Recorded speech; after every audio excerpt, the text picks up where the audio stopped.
नमस्कार, वंदन है, स्वागत है हमारे YouTube चैनल प्रेसाइज ज्योतिष बाय दीपेंद्र मणि शुक्ला।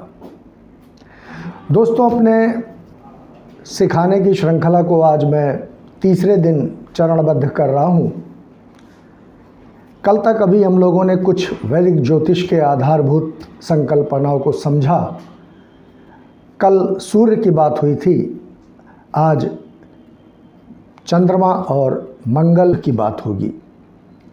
धीरे धीरे इसी क्रम को आगे बढ़ाते हुए सारी ग्रहों की जानकारी दूंगा, उसके बाद राशियां, उसके बाद जितने भी भाव हैं, ग्रह और नक्षत्र और राशियां हमारे जीवन पे कैसे डायरेक्ट असर डालती हैं, ये आपको इतना सरल करके बताऊंगा कि कोई कॉम्प्लिकेशन नहीं, कोई कॉम्प्लिकेटेड नहीं करूंगा। बहुत ही सरल तरीके से आपको बताऊंगा ताकि आप बिल्कुल एकदम से अपनी कुंडली देखें और जान सकें कि हमारे कौन से ग्रह फेवरेबल हैं, कौन से अनफेवरेबल हैं।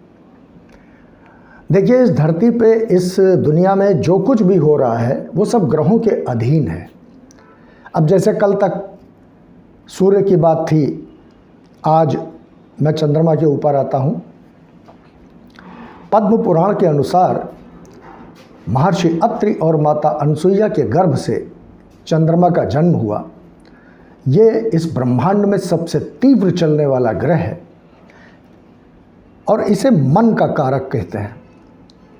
आप तो जानते हैं कि इस दुनिया में मन से ज़्यादा तेज चलने वाली कोई भी चीज़ नहीं है। ये पृथ्वी का सबसे निकटतम ग्रह है। लगभग 27.5 दिनों में ये पृथ्वी की परिक्रमा कर लेता है और सबसे ज़्यादा डायरेक्ट असर हमारे जीवन में डालता है। अब चंद्रमा हमारे जीवन में रोल क्या करता है?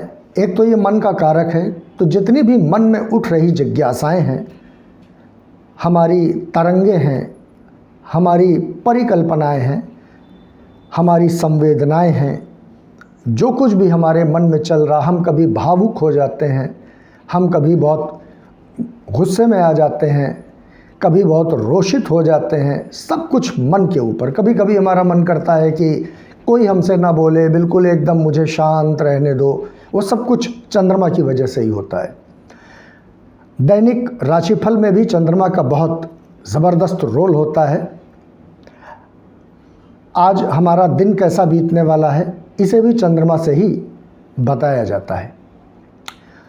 चंद्रमा सूर्य की तरह ही हमेशा उदित और मार्गी रहने वाला ग्रह है। मार्गी का मतलब जब कोई ग्रह डायरेक्ट चले, बिल्कुल सीधा चले। 3 अवस्थाएं होती हैं, एक मार्गी होता है, एक वक्री होता है और एक अतिचारी होता है। मार्गी का मतलब है जब कोई ग्रह अपनी कक्षा में एकदम सीधा चल रहा है। वक्री का मतलब होता है जब वही ग्रह पीछे की ओर मूवमेंट करने लगे। पीछे का मतलब ये नहीं कि वो पीछे लौटने लगा, पीछे का मतलब वो पिछली दिशा में भ्रमण करने लगा। और अतिचारी का मतलब कभी कभी ग्रह जो हैं वो अपनी कक्षा में बहुत ज़्यादा देर तक ठहर जाते हैं, तो उस अवस्था को अतिचारी कहते हैं। ये हमेशा, इसमें अपना कोई प्रकाश नहीं है, ये सूर्य के ही प्रकाश से चमकता है। गेंद की समान गोल है, उज्ज्वल है, धवल है, मन को शांति देने वाला है, समस्त हमारी संवेदनाओं का कारक है। काल पुरुष में ये हमारी जितनी भी जिज्ञासाएं हैं, जितना हम एक कल्पनाएं करते हैं, जितने भी स्वप्न देखते हैं, वो सब चीज़ों का कारक चंद्रमा ही है। चंद्रमा अगर किसी का मजबूत है तो उसका मन बहुत मजबूत होगा, दृढ़ होगा। इसका तत्व जल है, वर्ण गौर है, गोरे रंग का है। इसीलिए कहते हैं चंद्रमा अगर उच्चस्थ लग्न में बैठा हो, यानी वृषभ राशि में चंद्रमा बैठा हो, तो ऐसा जातक गोरा होता है। ये एक बिल्कुल आम धारणा है। चंद्रमा 24 से 26 वर्ष तक किसी भी मनुष्य के जीवन में अपना असर दिखाता है।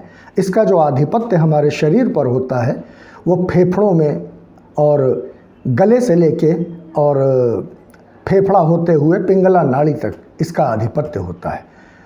दोस्तों, चंद्रमा को मजबूत करने का सबसे मजबूत उपाय है कि आप अपनी माता का सम्मान कीजिए। समस्त सुख एक्चुअली कुंडली में जो चौथा भाव होता है वो हमारे भौतिक सुख का होता है, हमारी माता का होता है, हमारे वाहन का होता है, समाज में हमारी प्रतिष्ठा का होता है, हर चीज़ का कारक है चंद्रमा। इसलिए चंद्रमा अगर मान लीजिए किसी का कमज़ोर है तो वो अपनी माता का सम्मान करे और चंद्रमा को अर्घ्य प्रदान करे, रात में चंद्रमा से त्राटक करे, उसका चंद्रमा बलि हो जाएगा। अब इसी श्रृंखला में मैं आपको बताता हूँ मंगल क्या करता है। दोस्तों, मंगल पृथ्वी का पुत्र है। पृथ्वी ग्रह और मंगल में काफ़ी समानताएं हैं, इसीलिए आजकल वैज्ञानिक और तमाम देश मंगल पर जीवन खोजने की तलाश में लगे हुए हैं। मंगल हमारे शरीर को अगर हम बात करें तो हमारे शरीर में जितना भी स्फूर्ति है, साहस है, पराक्रम है, हमारा तेज है, बल है, या यूं कह लीजिए कि जितने भी खिलाड़ी हैं, जितने भी खेलकूद के लोग हैं, उनका मंगल मजबूत होना बहुत ज़रूरी है। कोई भी सेना का आदमी देखें, कोई भी पुलिस का आदमी देखें, इस प्रकार के जितने भी लोग हैं उन सब का मंगल बहुत मजबूत होगा। मंगल राजनीति का कारक है, मंगल हमारी सेवा, प्रशासन, सरकार का कारक है, सूर्य की तरह ही फल देता है। मंगल तांबा का कारक है, लाल रंग की वस्तुओं का कारक है, मंगल मसूर की दाल का कारक है।